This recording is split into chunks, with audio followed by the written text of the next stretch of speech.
morning. Welcome to the WEX Wakeup for Thursday, August 31st. I'm Christy Matino.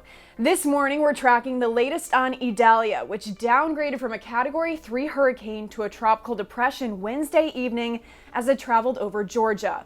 Idalia made landfall as a Category 3 hurricane, triggering evacuations and states of emergency across the southeast. In Cuba, the storm left streets flooded, causing power outages. And not too far away in Florida, you can see that as well. Lots of flooding and trees are down. Some people were even seen paddleboarding through those floodwaters. Now residents have begun cleaning up the aftermath. We're going to go with it and have a good attitude about it. We can rebuild all of this. No one's hurt, not right here. And it's just really sad. On Wednesday, President Biden promised federal support for the Sunshine State. If there's anything the states need right now, I'm ready to mobilize that support of what they need. And will the White House commemorate the 2-year anniversary of the withdrawal from Afghanistan?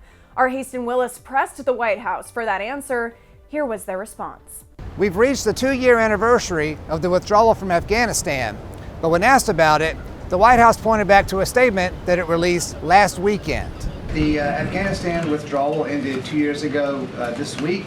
Does President Biden plan to commemorate the events and the people who were killed and left behind as that happened? So, as you know, the president had a statement recently when it came to the anniversary of Abbeygate. So, just want to state this as it was stated in the president's statement, that we'll forever honor the memory of the 13 service members who were stolen far too soon from their families, loved ones, and brothers and sisters in arms while performing a noble mission on behalf of our nation. Even though President Biden isn't speaking about this, Republicans are holding multiple hearings in Congress.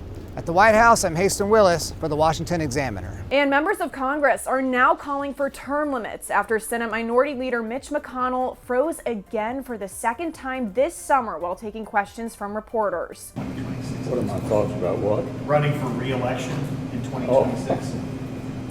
That's In response, both House Democrats and Republicans took to social media. Congresswoman Marjorie Taylor Greene called for oversight response, saying severe aging, health issues, and/or mental health incompetence in our nation's leaders must be addressed. Biden, McConnell, Feinstein, and Fetterman are examples of people who are not fit for office, and it's time to be serious about it. House Democrat Dean Phillips also responded to McConnell's latest episode, saying, "For goodness sake, the family, friends, and staff of Senators Feinstein and McConnell are doing them and our country a tremendous disservice.